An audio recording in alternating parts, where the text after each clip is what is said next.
if you attune to a certain sound, what happens is you only pick up vibrations that are like that vibrations at that sound. And your body's the same thing. It's a tuning fork, right? Like the pineal gland's a transmitter. Well, you're only getting information that's available at that frequency.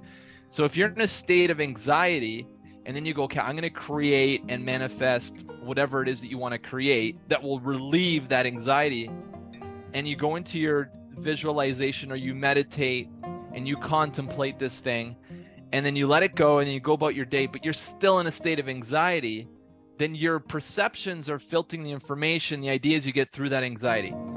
Hello, this is Andrea from OurDayDream back again with another awesome podcast. This week we have Steve Martile. He is the author of the 7-Day Manifestation Experiment. This podcast was so much fun, so I hope you enjoy. Without further ado, here is Steve. We did this once before and it didn't record, so I appreciate you doing it again. Yeah, absolutely. But to start out, like I always like to start out, is your story. What's your story? What's my story? Which part would you like to know? Tell me your past a little bit, your testimony style, because you had to learn a lot of things along the way, right? Through trial and error. Yeah. Okay. So let's start with, let's see, 2006, being an mechanical engineer in Toronto. I was working for a company called N-Wave at the time. They still exist today. And my girlfriend at the time was my wife now. We moved down to Toronto. She moved down first, and then I moved a year later. I actually moved down because she went and moved there. I was living in Sudbury, which is about 300 miles north of Toronto. Grew up there. And so I moved to Toronto and I started this job. And about literally like 6 months into the job, my wife and I are driving back home for the Canadian Thanksgiving, and I'm like feeling like depressed. And I've only been in this job 6 months. I've been working as an engineer maybe a couple of years at this point. And she goes, "What's wrong? Is it me?" And I said, no, it's not you. It's the job. It's like I feel like dead inside. I just felt like I was going through the motions. It was exciting in the first few months because I'm working in the big city, and Toronto's about 6 million, well, 3 million, I guess, right in the city, but in the metro, 6 million people. So it was a big change for me. But I was sort of like, I felt empty inside. I felt like, was I realizing my real potential? I'm like, I was just going to this job. So a couple things happened. One was I started reading books. I wasn't reading a lot of stuff at that point, but the first couple books I picked up were Napoleon Hill's Think and Grow Rich and Tony Robbins' Unlimited Power. And what came to me through those books was that like I could create my life and I can empower myself to do the things that I wanted to do, which I wasn't doing at that point. But about 6 months after that, I remember my wife and I decided to go on a trip to Mexico. We did an all-inclusive trip. We came back. I said, when I come back, I'm going to make a decision to do this course. And I remember I came back. I still hadn't made the decision. I chickened out. And I remember talking to one of the salespeople from the course, and I said, so is this about realizing your potential? And he said, yeah. And that was just like, I was like, okay, I'm in. I was like, because I didn't know what my potential was. And it was like, but this idea that I could live my potential was very alluring to me. So the course was the Landmark Forum. They're still around today, I'm pretty sure. They were called the EST training in the 70s. And it was a 3-day weekend seminar. But then, so that weekend changed my life, literally. And after I did that course, what happened was I started to view the world differently. My perception of the world changed. And I have to add this in because this is really fascinating. I was going through some of my old client testimonials from Lauren, and yesterday I was just putting up a landing page, and she says in her testimonial, she goes, I never thought the way my life had happened, my life experience would change. But then after doing some breathing work with Steve and this energy clearing, she goes, my total view of my world changed. Like her past changed. I talked to someone about this last week. It's like your past and your future will change once you change. Right. So anyway, It's so so this true. weekend changed me, and then my perception changed. So it was like everything in the past that I thought I was and everything in the future was all changed, because everything changed. Every change we make happens in the now. So Yeah. anyways, I'm going through this course that these changes are happening. And then we do this 10-week follow-up, which is all like week to week we get together and it's coaching. And so the first week was okay. I was like, oh, this is kind of cool. It's like you're practicing what we learned in the course. And remember, this is 2006. So 13 years ago, 15, I don't know. So anyway, so we basically get to the second week, and we had broken up from this bigger group of 200 or whatever. I think it was about 200 people into groups of like 5 to 10. And each little smaller hub had a leader. Well, we get to the second week and we're all ready to start doing our stuff and coaching each other. And basically the leader doesn't show up. So where everyone's looking around, it's like, who's going to be the leader? And I knew the leader did the coaching, and I love the Yeah. coaching. And I was like, I'll do it. I'll be the leader. I was like a chicken shit at that point. I never Yeah. wanted to like I love it. put my hand up, do anything, stand up, speak up. I was like afraid, right? Yeah. But when it came to this, it was screaming. It was just like, just do it, right? So Yeah. I did it. I was freaking out, but I did it. And then I became the coach for our group of 8 weeks. And so I was coaching the other people, and I was like, whoa, I was like, this made me feel really alive. So I got my money's worth for the course. I was feeling Yeah. alive. Like I was feeling like my potential. And so after that, they asked me if I wanted to enlist as a volunteer, as a coach for another program. And I was like, I'm in. I'm like, they don't pay you. I don't pay them. It was like, I just needed to show up for these other people that were taking a course. So I became a coach, and I couldn't believe the changes that the people that were working me were getting. I was like, this is my sweet spot. I got to keep doing this. Right. So eventually I ended up, I'm still working as an engineer at this point. It's probably 2008, 9, but I'm getting paid as a coach, and I'm not getting paid a lot. But I remember the first money that I got, I think it was $600 from this client, a coaching client. I went out and bought this I don't even know what the hell you call sports coat, and it was like $500. I spent almost the whole thing on this client, but I went in and I was like, wow. I was like, like you got to remember, like I'm coming from this. I was a chicken shit. I didn't want to speak Yeah. up, do anything, and like had low self-confidence. And all of a sudden my life's coming together, and I'm like, so that was the beginning. That's And so it's awesome. 2005, 2006 started, then 2008, 9. And then I get this bold idea. I'm like, well, things are going good. I'm going to quit my job, and I'm just going to start a coaching business. And I only had like 1 or 2 clients. Yeah. And so I go up to the president of the company, the engineering firm I'm working for. And I said, Dennis, I said, I'm going to start this company and I'm quitting, and I'm starting a coaching business. This is the crazy part. He comes up, he gives me a hug. So I'm like responding. I'm like, okay, this is like everything's lining up. My good luck's here. I got to go for this. Well, the good thing was, the nice thing was, he said, because you can start on contract and you can just work part-time. And while you're trying to get your coaching business going, I said, fantastic. So I sent them an engineering proposal. They were basically hiring me 20 hours a week. The other 20 hours a week, I was building this business, but I didn't really know what the hell I was doing. Okay. Yeah. So basically, about that contract for 3 months ran out, and then eventually I was basically on my own, and I didn't know how to make money in a coaching business. Like I literally didn't. I got clients, but it wasn't like, what I was making before. Like it was paltry compared to what I was making before, but I was having fun. I was enjoying my life. I was writing a lot. So those were the good things, but I didn't have the business skills yet. So Yeah. what happened was 18 months later, I realized I got to go back in the job.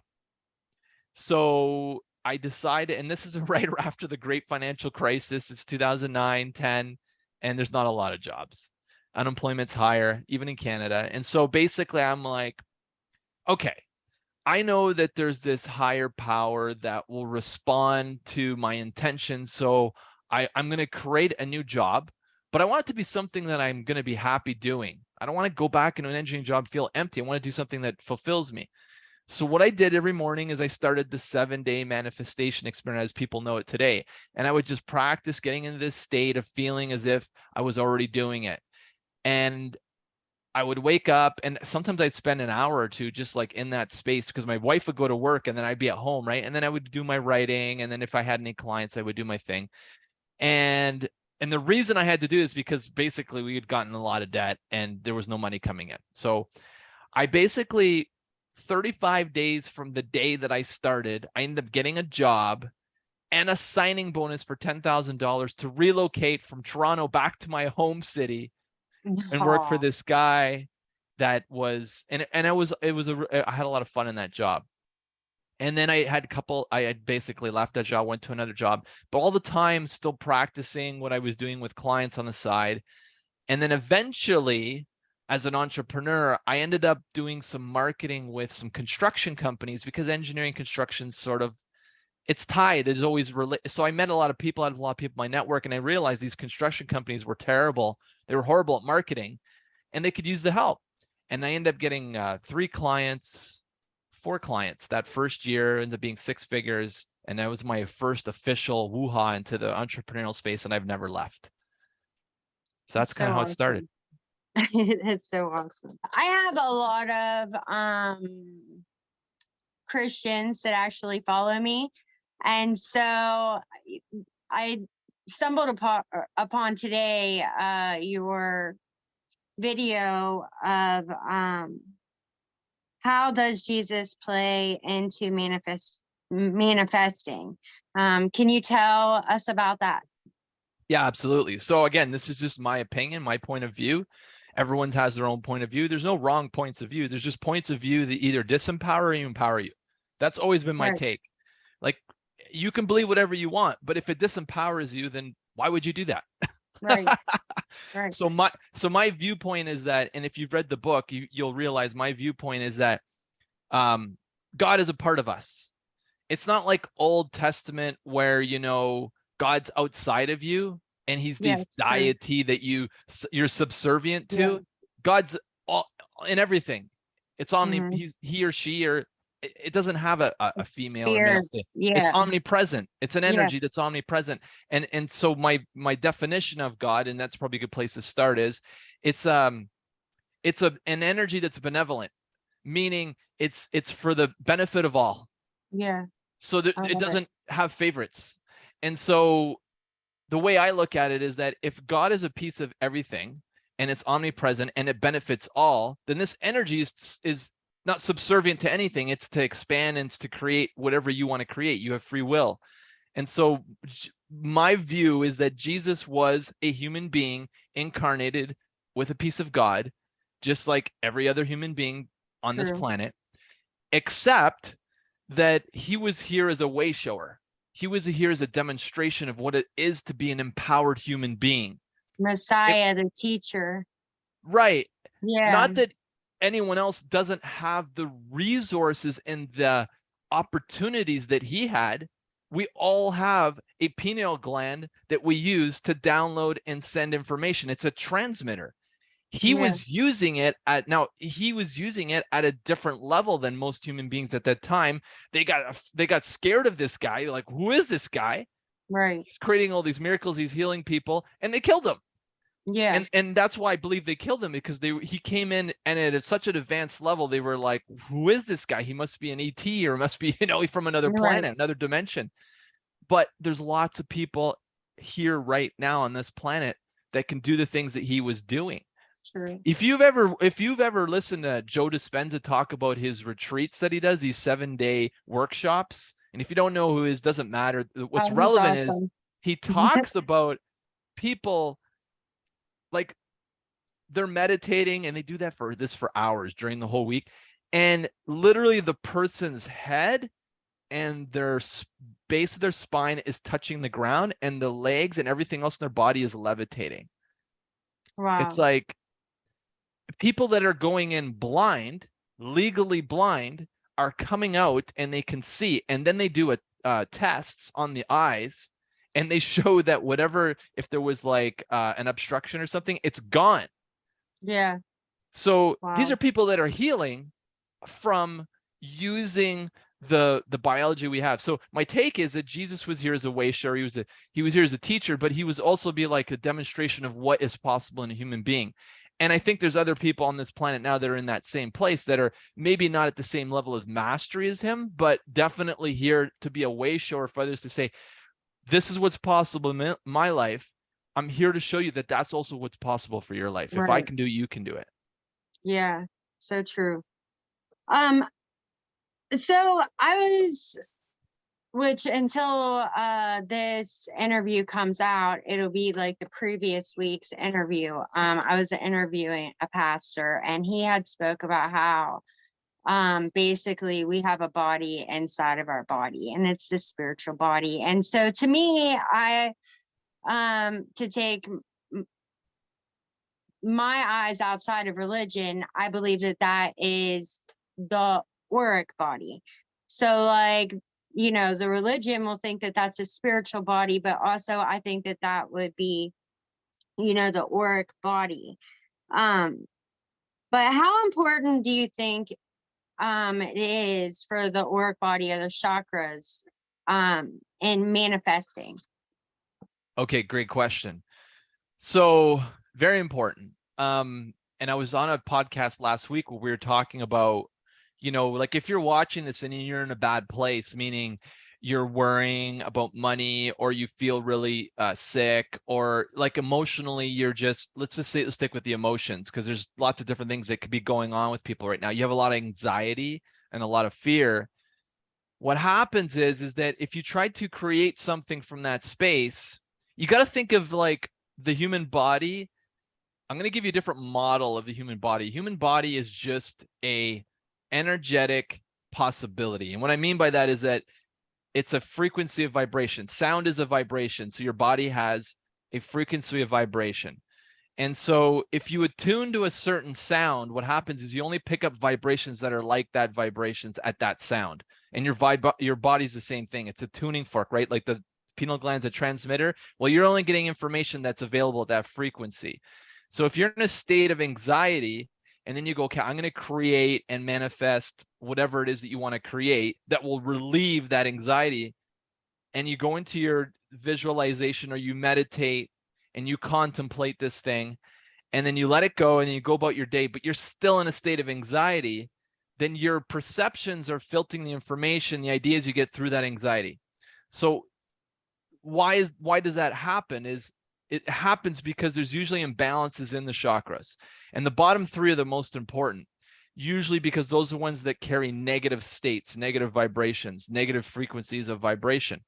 And so if you can think of it this way, your job is to get from a negative state to a neutral state. What's neutral? Neutral is you don't feel excited, but you don't feel depressed either. You don't feel enthusiastic about anything, but you don't feel tension, anxiety. You don't feel any sort of that. You're just neutral. And people know what neutral is. They say, when you're neutral, start practicing the 7-day manifestation experiment, because now you're in the perfect optimal state. Now you can get into a place where you're finding your excitement. But to find your excitement from a level of where you're in anxiety, it's just going to tune into vibration sounds that are at that frequency. So what we do is the chakras are basically energetic centers in the body that are like mini brains. Yes, we have a brain, and it sends information to the heart. The heart sends actually more information to the brain. And that's one of the centers. The heart's a center. It's an energetic center.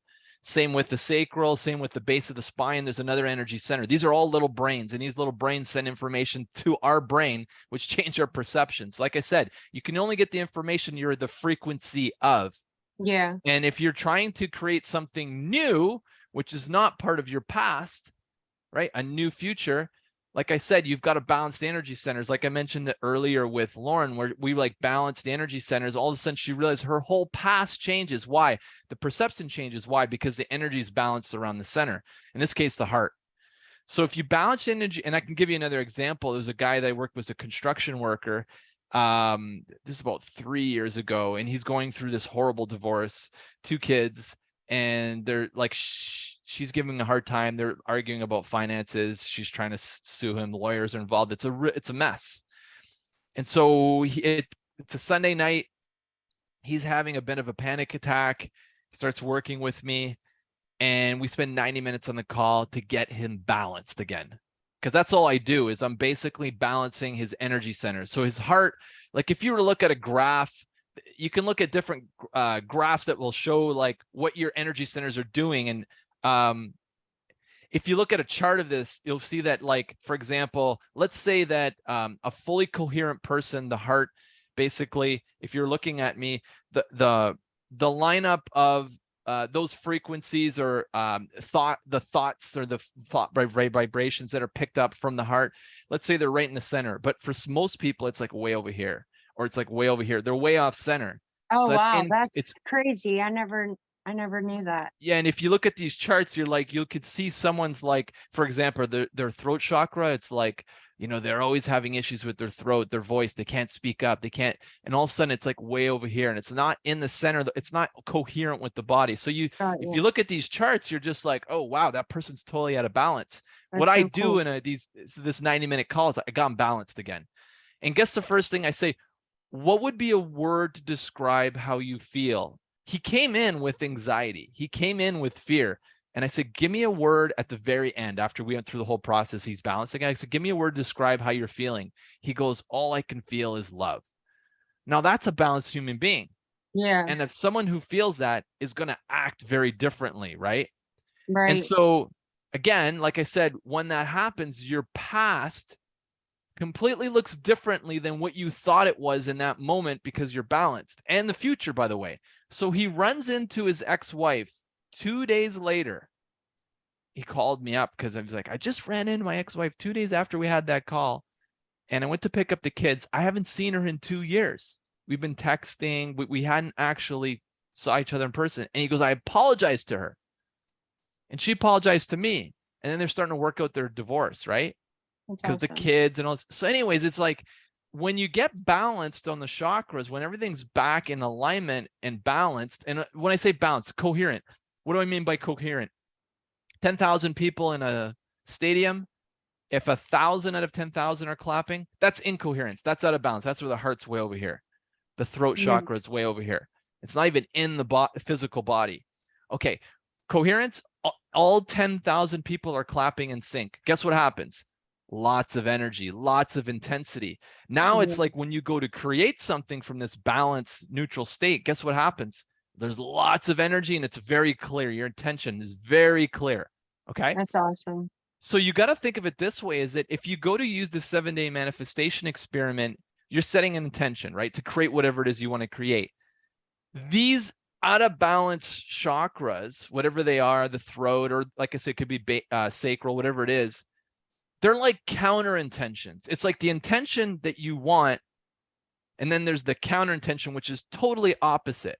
And so that's why it's like some people don't get results, is because they have these counter intentions built in. The body's not balanced. Once you get balanced, so you got to think of the body as like it's a tool. It's a vehicle, because obviously our soul has come here to like exist and they have the experiences, which the creator has endorsed. The creator says, come here. God, creator, says, okay, come here. You're a piece of me. I want you to come here, have some experiences. I want you to learn some things. And you get free will. So you get to decide how that's going to go. You get to choose what you believe, what you don't believe. You get to choose when information comes in, what you don't. How? By attuning your body to the frequency, vibration, whatever you want. And so, yes, the chakras are a big part of that, because once you're balanced and you're in coherence, then all of a sudden you got lots of energy. And then you can set intentions, and then all of a sudden you hear these people like, oh, it was so effortless, like they just did it. It's because, and this is following your excitement. It's like once you've got an intention, then follow your excitement. And I was just with a really good friend on the weekend. It was her birthday. And this is something that I picked up from Daryl Anka. He channels an entity called Bashar. So regardless if you believe in people who channel information or not, I picked up that from him, and it was like, follow your excitement. And I was like, oh yeah, like that totally makes sense. So this woman who's a good friend of mine, she's totally into fashion, but she's not in the fashion industry. She works at HR, the big corporation. And she meets this other woman has this company where she stitches all her own clothes. And then she starts talking to her, and she goes, well, I noticed you're putting your stuff online, but she's like, why don't you give your pieces names? And so she's becoming like the marketing person for this woman, but she's not doing it to get paid. She's not doing it for anything. She's doing it to help because it's like her excitement. And that's the key, is when you follow your excitement, don't be attached to any outcome. Just do it because you're excited to do it. I And love if you that. can stay in that state of being excitement, guess what happens? Now what you're doing is you're activating that intention, and then you're also pulling in new information at that vibration. And your only job is, once you follow your excitement, is to take action on the excitement. How do you know that you're taking the right action? The more you take the action, the more excited you get. It's literally that simple. If you're not excited, you're taking the wrong action. It's meant for someone else. Someone else is meant to take that action. So you're taking your action on your excitement. You take it as far as you can, and you do it the best you can. And then that's it. And then if nothing else excites you at that moment, you're like, okay, maybe there's nothing else to do. But then you go to yourself, well, what else excites me? And if something else excites you, that's when you said at the beginning of the call, you said, well, I want to introduce you. How would I introduce you? And I was like, so I do a lot of things, because there's a lot of different things that excite me. Right. So anyway, so long story short is like, yeah, like the chakras are a big part of that, because once you're balanced, then all of a sudden, like, the past and the future change, and then you can create whatever you want. Yeah. And people don't really notice that, realize that too. Like, I talked to somebody one time and she's like, I don't know, my husband gets on my nerves. Like, he drives me crazy. Like, I can't stand him. And I said, well, your perception's going to be kind of off, because you're in a lot of pain and suffering right now. You're dealing with a lot of depression. Like, you have a lot going on inside of you. But if you're to attend to all these things inside of you, you might actually see that, you know, your husband is somebody that's really there for you, somebody that cares about you, and you might actually mend that relationship and fall more in love with him than what you've ever been in your whole life. But a lot of people don't realize that you have to take personal responsibility in order to see properly, to actually come up with the outcome that you want. And everyone's got to do that at their own free will, right? And do it at their own time, right? And they might go through this whole life, this physical life, and leave and never realize that. And that's okay too, because you don't know what other agreements they've made before they came into this physical body about what they needed to learn or get from that. And you know what's interesting is that someone who is like that woman who's like, well, you know, like, he's just pissing me off, or, you know, he's frustrating me, my husband, whatever. It's like, you're right. They're not taking personal responsibility for their emotions. And the other thing is, what they're not doing is,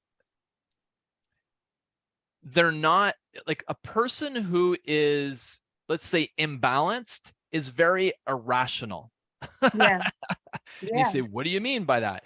And I mean is that one day you make one decision, and then you feel a different way the next day, you make a totally different decision, and it's the same circumstance, but you totally change. So you're inconsistent with your choices, and you're going with your mood, because you're getting disturbed from these lower vibrations. Now, part of the reason you might be getting these emotions getting stirred up from the people in your environment is so you can process and let them go. And a lot of times what we do is, when we go to sleep, that's an opportunity for us to process and let it go. Like, if you've been having nightmares lately, or you're getting dreams where you're feeling fear in the dreams, it's like, that's an opportunity for your body to let it go. Why does it happen when we sleep? Because the conscious physical mind, the intellectual mind, doesn't get in the way. And so we're just processing, we're trying to, and so that's happening for a lot of people right now, where they're going to sleep and they're just like, it's, don't resist it. Let it happen. Be open to it. If anything, if you can get to a state of just being the observer to what's happening in a dream, where you're lucid, or even during the day, just let it process, let it release, let it go. And you say, well, and this is a definition like thing, Andrea, is like, some people think that letting go is giving up, and it's not. Letting go is surrendering to what's in front of you. Giving up is, you don't have the will to live, you know? And that's a big difference, because you can have the will to live, but if something comes up that disrupts your normal day feeling, and it's a negative feeling, you want to surrender and be open and accept whatever shows up. You don't want to resist it and push it down, because when you do that, you keep it alive. You store it in the body. If you can just be open and receptive to whatever comes up, what happens is, and be the observer to it, then it will dissipate and eventually it will go away. How quickly it does depends on how willingness you are to let go. And I always tell like a new client when I'm working with someone is that, especially if there's blockages around the heart, a lot of people have imbalances around the heart. I say it's going to burn. It's temporary. So because people don't want to feel the burn, and I get it. But if you can just recognize it's just temporary, it will burn and then it will go away and you will never experience that again, like in that way. And the way you look at the people that gave you that burn or that anger or whatever it was, you're going to look at them totally different. You're going to be like, oh, I actually empathize with them. I understand now their situation because I was so caught up in my own disturbance. Right. So, yeah, I mean, it's not about it's not about giving up. It's about letting go. It's about being receptive to whatever shows up. And actually that's a good state of being for normal day to day, because they're going back to follow your excitement and don't get attached to anything. Well, it's like you're just following your excitement. You're not doing it to create a specific outcome. You're doing it because you're excited. So what happens is your entire life gets directed internally as opposed from externally. I love that. And that's really what the whole point of my book was. And actually my friend that I spoke to on the weekend, she said, that was one of the things I got from the first 3 chapters is that I was letting my life be run from the outside. I was paying too much attention to the outside and then trying to create something different, but then focusing on the outside. I said, just go inside. And that's what she got from it. And I was like, wow. I'm like, I'm happy just that you got that, because if people get that, now they can empower themselves. Yeah. So like it was in August that I had, I was frustrated about something that happened at work. And so like, like the memes and things like that and these different teachings, like just, replace this negative thought with positive. And as soon as I did that, I felt it suppress. So like, I feel like there's like a fine line between like, trying to force something positive and, a negative form, like, because it's like, you say like, just feel through it and then let it go. But then do you want to bring something positive in, or do you know what I mean? Cause like, I felt in that moment, I felt it suppressed and I'm like, oh, well, like maybe I need to feel through this. Well, then I ended up feeling through it for like 3 days. Say that again, the last part, Andrea. I ended up feeling like I allowed that feeling to take place, what was happening. So then it was like that feeling was like there for like 3 days. Right. It just didn't. So like, I feel like you could go into like the positive format of it, but then there's that fine line too of, are you switching it, hurrying up, trying to switch it to the positive and suppressing it? You know what I mean? Or are you allowing it to take place? And if you allow it to take place, then how would you transition into the positive? Okay, so what was the word to describe the feeling? Let's start with that. The feeling, it was, I would all the time go through these cycles where people didn't see the goodness in me. So like they would attack me and it felt like wrongfully. And so then I would always engage that with like my childhood. So I think what would happen in those moments, instead of accepting it for how it was, I would start beating myself up. Well, why? So I was in that place, but then I was like, well, I don't want to get stuck in this place of like self-defeat. So what I kept doing was giving out love and receiving love, but receiving it fully. And then that's what pulled me out of it. Eventually it was a process, but I think it's important to understand, like, if you switch it over to the positive, like you want to make sure that you're not suppressing it, you know what I mean? But also like, how do you switch into the positive then out of the negative gracefully? Okay, so the key is that anytime you want to make a change like that, you've got, and I talk about this in the book, you've got to go into a deeper trance. And what I mean is, when you're during the waking day, your brain is in the beta wavelength. Again, we're talking about frequencies, right? If you want to get past the analytical mind where you get real change in the subconscious, then you've got to get into a deeper trance state, which means you feel more like energy and space and less like your physical body. So you actually have to go into a deeper trance. Now, you can be during the waking day and be in your analytical mind, and then something triggers you, and then you just take a breath, like a deep breath, and just notice it. And don't make any judgment about it. Don't talk about it. Don't look at it. Just like, just be, I wouldn't say don't look at it. Just notice it. I like that. And you can just be the observer to it. So you're not really in your body. You're kind of like an observer. You're watching yourself. And based on your skill set, you can do it during the waking day. However, if you really want to process that negative feeling fully, then you've got to go into the subconscious, which requires a bit more of training, I'll say, and skill set. But once you learn how to do it, there's been many times where I was like, I remember this was about 3 years ago. I was eating and getting really issues with my stomach. And my wife's like, try this, try this, try this. She's the foodie in our house, right? So I'm trying all these things and I'm still getting issues, and like even foods that I don't have issues with. So what I do is I basically find a dark room. I go into this deep trance. I get into this very, very, we'll just say a space where I feel like everything's space and energy. Okay. So I feel less like my physical body. So right now on a scale of 1 to 10, 10 being, I feel like my physical body, and 1 being, I feel like space and energy, I probably like an 8, 9, or a 10. But I get into a space where I'm in a trance where I feel like 0, 1, 2, where I'm like, I don't feel like my physical body. It's not a dream state, but I'm still consciously aware. Yeah. And so I'm going through and I'm balancing the energy centers, and I start from the bottom and I go up, and then I get to the stomach and I'm like, whoa, this feels off. So then I did what you did. I bring love and light to that energy center. I'm pulling it in from all different places and I'm sending it to it. And guess what happens? Right, maybe 15 minutes later, my stomach settles, and then I go eat and I can eat. I was eating fine. That's awesome. So it wasn't because the food I was eating, is because I was imbalanced in that area, right? It's like, I always get a sore throat or whatever. It's like, well, is it the chakra or is it something else?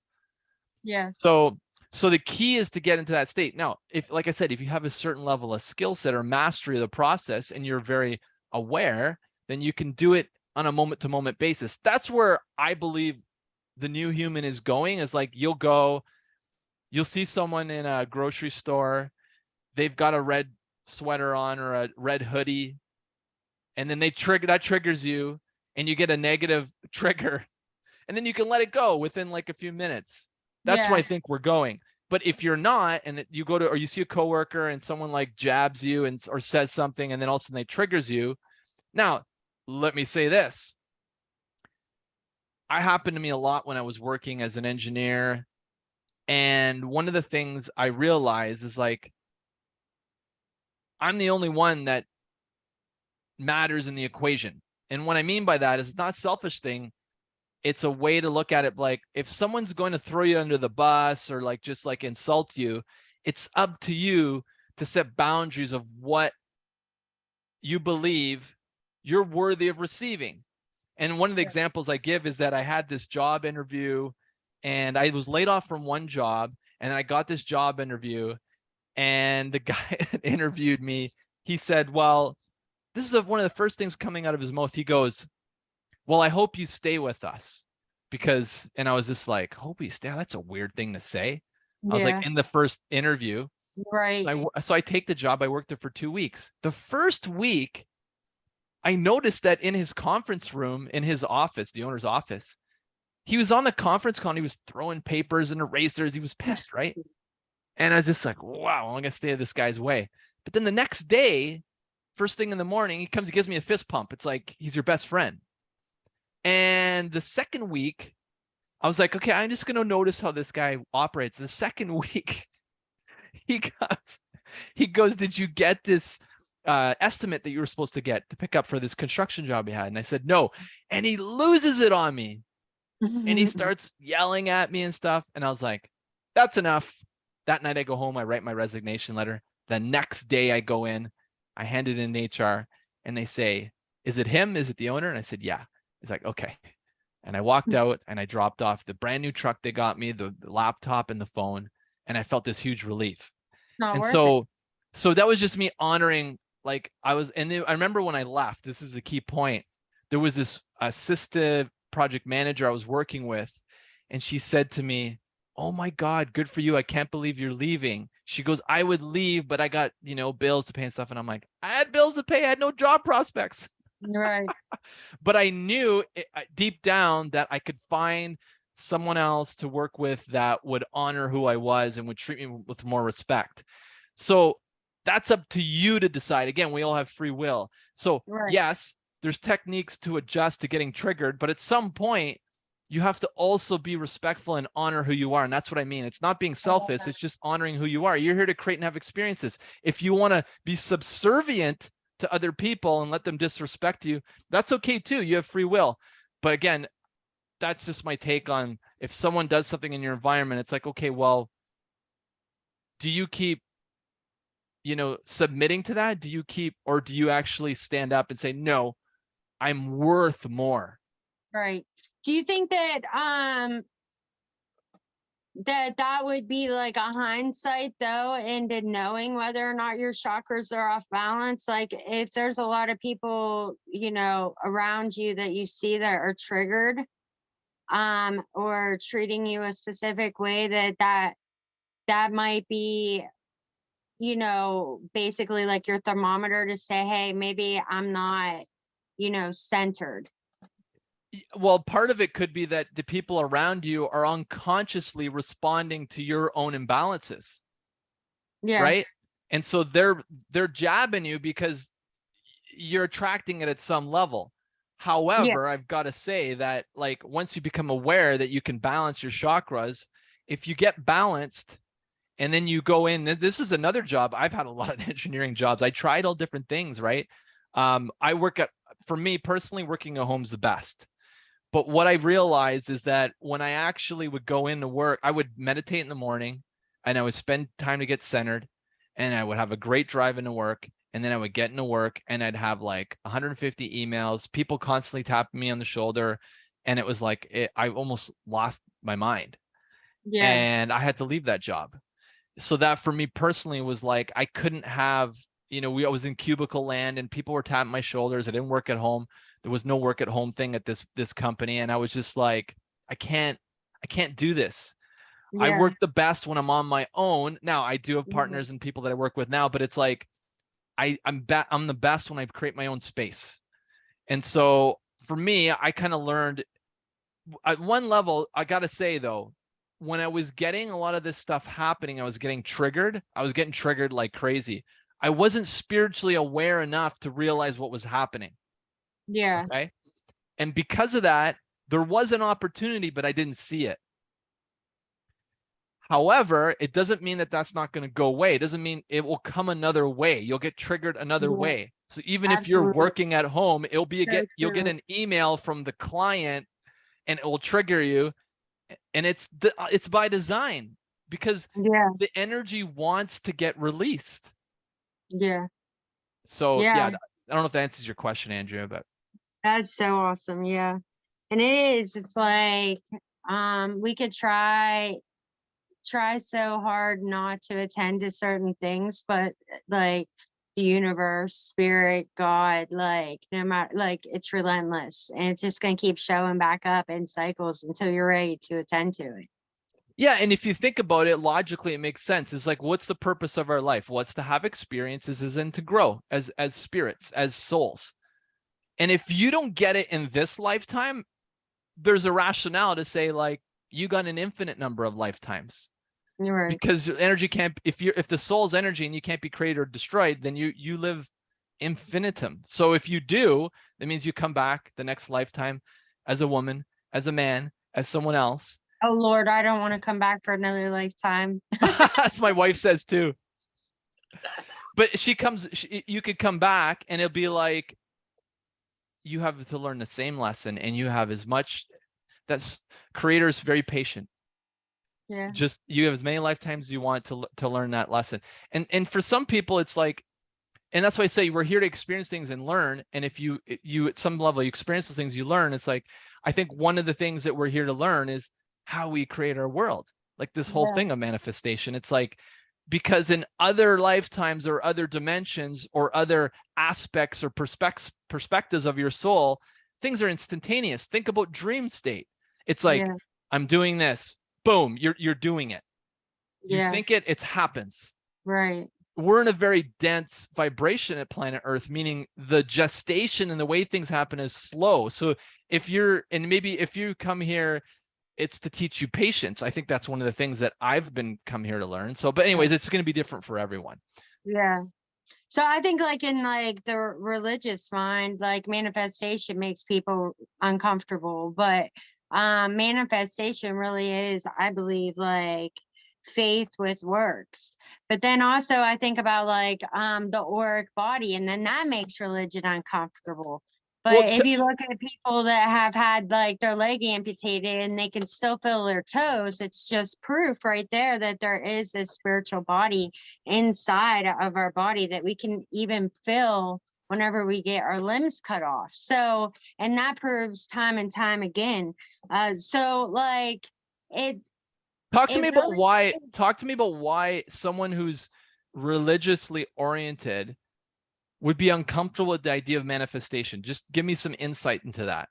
So I don't know, because they haven't went outside of the Bible. So anything a lot like a religious person is only abiding by one doctrine, and they're not going outside of that by any shape or form. So, it's whenever you start digging into all these different things that people call pseudoscience, kind of like, the auric body, that would be a pseudoscience. There's all different things that, that we're programmed to believe is make believe, and it's not real and it's not legit, or it's something, you know what I mean? Like, There's a but really good documentary, by the way, called I Am.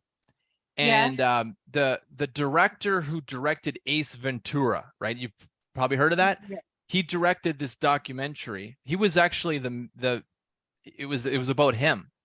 yeah, And in the documentary, what they do is it was like an organic material or yogurt, like literally like 3 feet sitting in front of him. Okay.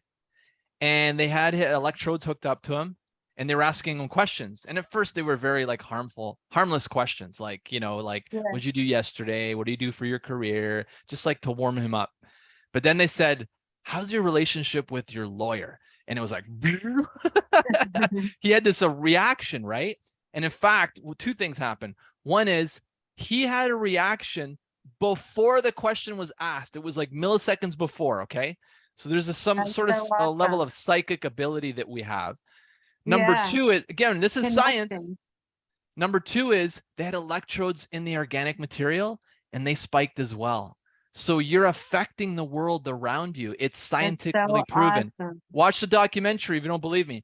And so Yeah, it's so this is awesome. the world that we're moving into. Is like people Yeah, are eventually starting to move away from the doctrines and yeah, realizing I'm not against the idea of God. I'm very for against the no, idea of God. It's just that it's not just an entity outside of you and separate from you. yeah, That's yeah, what the religion and the media would want you to believe, that you're not connected to everything, right. but we are. And that's just one example. That documentary is one example of it. Yeah, and it's so true. And like, if people really read into the Bible, like, there's a lot of things that they don't understand unless they read into, you know, other stuff. Like, there's a lot of things in there that speaks about astrology, that would speak about numerology, like all these things that are pseudoscience. But the Bible has everything in it. Like, it speaks about everything, but people won't even understand the scripture unless they were, true seekers. So there's a lot of stuff that's hidden to them just by sticking just to the Bible alone. But yeah, so like the auric body, and the spiritual body, but then also like Jesus, he came to teach us that we can heal people, and that we could, heal people's sights and stuff like that that you had said about. But also, what is the benefits, from like in your health concerning like the chakras, and like how would you go on the process of like learning about that and learning about healing that way? Good question. That's my second book, but Yeah, that's if you were to awesome. learn it from me, there's another aspect to this that I think that's really important. And I talk about this in the last chapter of my book. I call it the new human, right? The last chapter of the book. And so the new human for me is like, yes, we can heal ourselves. And again, there's a certain level of mastery and understanding that we need. So I will give this caveat. In the book, I talk about going through and struggling with vertigo. Okay. You could say it's a nervous system disorder, or disease, but it's also, it's based on the vagus nerve. Okay. And so what happens when I used to get it, what would happen is I get this imbalance, and not like subtle. Like I've had it very, very bad. So let me give you an example. I remember when we used to live in this one home, I had to take work off, and I took work off because I couldn't drive. I couldn't do anything. I was that out of bounds. It's like, think of drinking like a case of beer and then walking around. You're like, oh, it's fun for an hour, but imagine days on days, like where you could always feel like you have this imbalance. So apparently it's in the inner ear, but it's also based on the vagus nerve. So there's different science that talks about this. I tried everything for like 20 years. I tried everything to get rid of this thing. I didn't even know what was triggering it. The one time I got so bad that I was like, okay, I'm fine today. I wake up and I'm like, kind of like stumble down the stairs. I get in the car, I start driving. And as soon as I start turning my head, I started swerving. I'm like, I'm going to crash. So I stopped the car.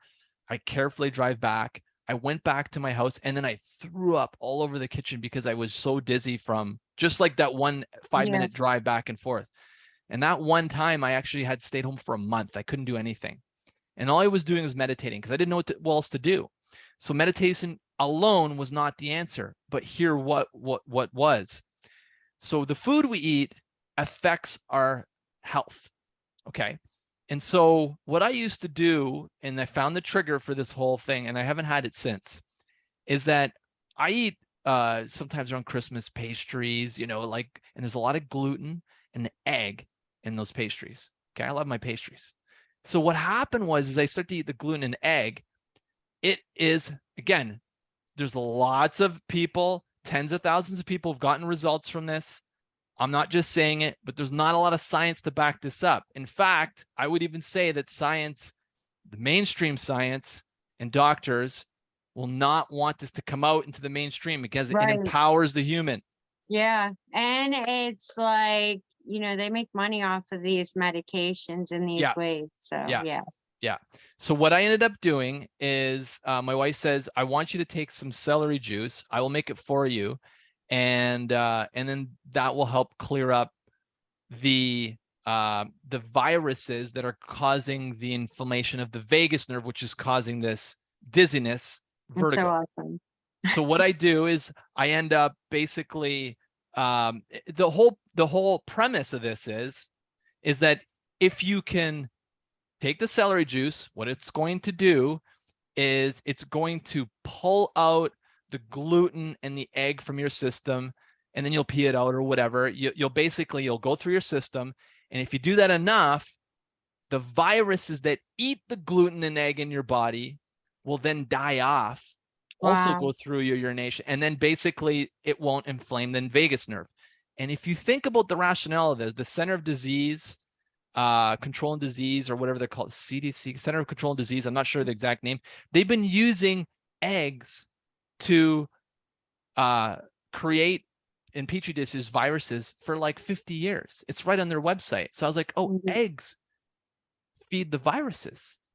So if you eat egg, you're feeding the virus, and then the virus inflames, and then I would get these spells. So what I did is, like, I didn't really know this, so I tested a few times. I'm like, I'm going to eat a couple goodies and see, and then I would get it. And so then my wife's like, I want you to take the celery juice. So what I do is I did the celery juice the first morning. I woke up, I had 24 ounces or whatever it was. And then I went throughout my day, and it was a little bit better, but I wasn't even close to 100%. And so this is where I'm saying the new human comes in. The next day I did my meditation. I had a very clear intention. I'm fully healed. I would imagine myself running, because I like to run a lot.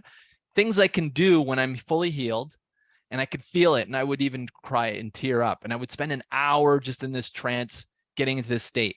Then I would wake up and I'd have the vertigo, right? Still, because I haven't fully healed yet. but I'd wake up, I'm like all over the place because I was doing a lie down meditation. I barely get up the stairs to the kitchen, and then I'd sit in front of this juice, and I could barely drink it because every time I move my eyes or my head, I would get dizzy. So it took me an hour to drink this 24 ounces. But after an hour later, so 2 hours after I had it, the vertigo dissipated almost to nothing. 2 days later, I went for a run, and I haven't had it since. So That's what I awesome. realized that we can heal ourselves, but it's not just the meditation, it's the food we also eat to help.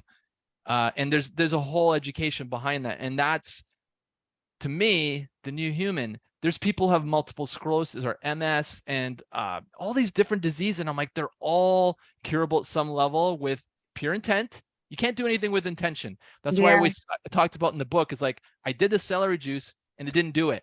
But then I put intention behind it. And then all of a sudden, right, there was a change. So it's like with the right food and the right intention, that you can simply heal the body with that. Yeah. Faith without works is dead. Yeah. Yeah. So altogether, like in a whole, what do you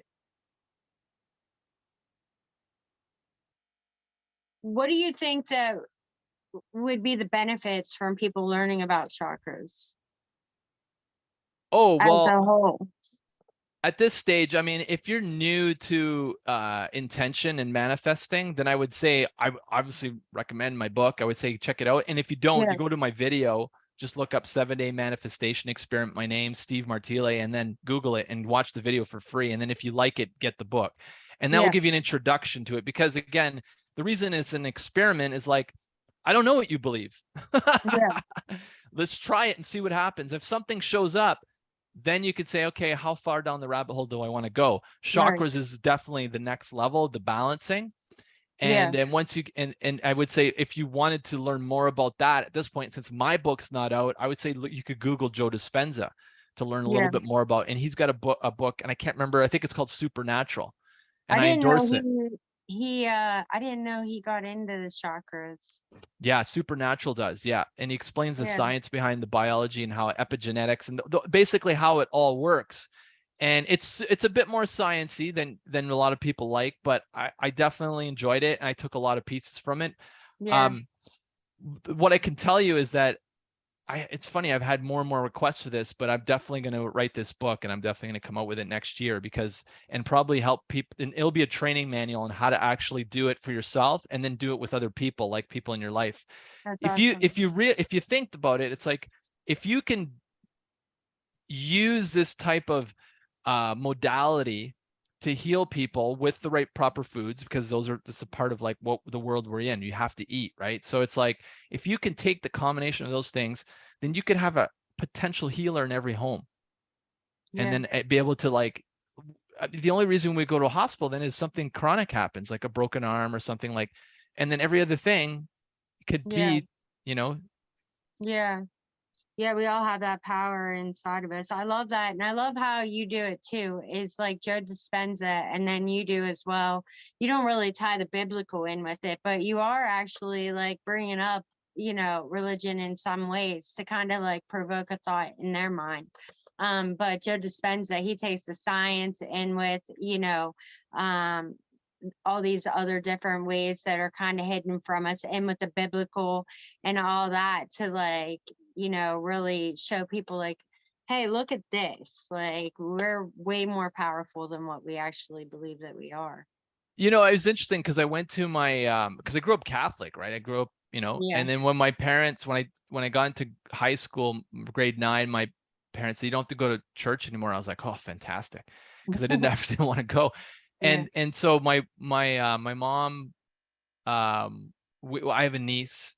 She just did her first communion, and so that's a celebratory, it's very common celebration. And so we went. I had been to church in years, but I was listening to the priest, and I'm like, there's some good information there. He is saying, follow your passions, and then we all have a passion.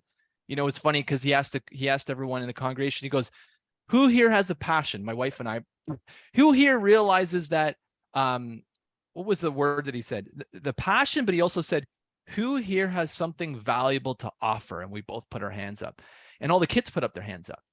And then it was funny, is like none of the adults did. And he goes, what about the adults? Yeah. We Right. all have something to offer. And how do I Yeah. know that? Because you're here. If you weren't here, you wouldn't have something to offer. Right. Right. A lot of people, I speak about this especially lately because I was sitting in church a couple weeks ago, and I was like, a lot of people just show up for a message and they're really not even paying attention to the message wholeheartedly. And I'm like, but what about like showing up for like actually, with the intention of expecting a spiritual experience? And it's the same way with like walking our walk out on the face of the planet. It's like everybody's waiting for these messages to be relayed from the outside rather than expecting like this is a spiritual experience. You would see, that's what's fascinating, always been fascinating to me, because it's like, it'll be like, I'm going to do it when I'm going to start this when, and it's like, like you said, something on the outside is going to happen, and then I'm going to do it. And unfortunately, because your pineal gland is a piezoelectric sensor that is a transmitter, you're only going to get the information of the frequency that you're in. So if you don't change, nothing usually changes. Right. So tell us about a synopsis of your book, The 7-Day Manifestation Experiment. Okay, synopsis. So it's on the back here, but basically it's to develop over-empowering. I'm going to read a little bit from it. Overpowering self-confidence, use your imagination to attract miracles. Train yourself to train your inner being to connect with the loving energy of the creator, which I talk about. Overcome limiting beliefs, and also use the illusion of truth to focus your mind. The 3 steps in the book, I'll just share them with you. Is that okay, Andrea? Yeah. So the 3 steps is basically pick 3 things you want to create. And you want to think of this as that you're not, and this is a law of attraction, you're not necessarily pulling them into your reality. They already exist. I love that. It's just like you're now seeing them for the first time. Yeah, I love that. Right? There was I had one woman leave a review on Amazon, and she started this experiment. She read about half the book, then she started it, and she ended up getting, I think it was 12 months of rent paid for her house, some government program. She goes, I didn't even know there was a thing. That's awesome. So it's like I said, it already exists, but you don't know yet, right? So what you're doing is you're changing yourself and your frequency of vibration. So the first step is to pick something you want to create. Usually 3 things. I always say pick money as one, because in this planet we need money, at least for the time being. And so pick money as one, and then pick 2 other things. And the key is pick something that's believable to you, and that's step 2. And so you got to rate it, and you got to like pick something that's believable. Like if, for example, you wanted to, I don't know, win the next jackpot lottery, it was $5 million. Like, I'm going to win next jackpot lottery. You say, on a scale of 1 to 10, how believable is it for you to win the $5 million? 10 being it's totally believable, 1 it's nothing at all. If you're a 1, then that's not the right intention to set, because you're going to basically, it's a form of self-sabotage. You're going to pick something that's not attainable, that's something you don't believe, it won't work. And you're like, see, it doesn't work. It's like, well, that's what I said, pick something that's believable. So if I'm getting a parking spot, or something more simple, like getting someone to buy you coffee, is an 8 out of 10. And you're like, well, that's believable. Start with that. Start with something that's not a 10, but something a little bit lower. And then it's a muscle that you grow and you train with, right? And so my editor for the book, she's a very left brain person. I think she's spiritually oriented as well, but very left brain. And she's an amazing editor, which is why the book is so good, not because of me. And so she goes, Steve, this is our last session. We get in our last session together. She goes, I had to try it because, I was like, oh, you tried it. You went out and you tried the experiment. She's like, yeah. I said, what happened? She goes, well, I went out with a hike with a friend, and we came back from the hike, and we ended up walking by a bookstore, and went into the bookstore, and it just happens to be a Starbucks there. And so what she did, she set an intention for someone to buy her coffee. So her friend goes to her, did you want a coffee? She said, sure. So they drink the coffee. It's like 5 hours later after this whole incident happened. And she's like, oh my God, it worked. She forgot. And that's the point, right? It's like, let it be a surprise. I talk about that in the book. Just like, let it be a surprise. You're not sitting there and then like thinking, is it going to come? Is it going to come? It's going to come. Yeah. No, you let the higher mind do it for you. It's kind of like following your excitement. What you're doing is you're following your excitement, but you're letting the higher mind tell you the way, because you don't know the way. You might think you know the way, but you don't. And so it's like it's surrendering to the higher mind. Let the higher mind, there's the higher mind, but it's still part of your being, right? The higher mind is still a part of who you are. It's not just your physical body. I mean, you can believe that if you want, but if you trust that there's a higher power, let it be the higher mind, which is a part of you that doesn't exist in this dimension, but it's here and it knows the way. Well, let it guide and direct you. So anyway, so that's the second step, is pick something believable. And then number 3 is, once something shows up, number 2 is, once you visualize it, you pick something and it's believable, then you visualize it every day for 5 minutes. Okay, that's showing up, feel as if it's already showed up. And then once it's done, you just surrender to it. Forget you even did it. Just go about your day, a normal day. And then when it shows up, acknowledge yourself as a creator, because you're the one that created it. Right. I love that. And so like that's, they could basically Google that book and then it would show up. And you have it like on Audible now, or is it coming out on Audible? Yeah, and you know what's crazy is that it's actually selling really good on Audible. I was surprised. A lot of people like the Audible version. So and there's a 5-minute sample if you want to listen to it too. Awesome. Yeah, that's what I use, Audible.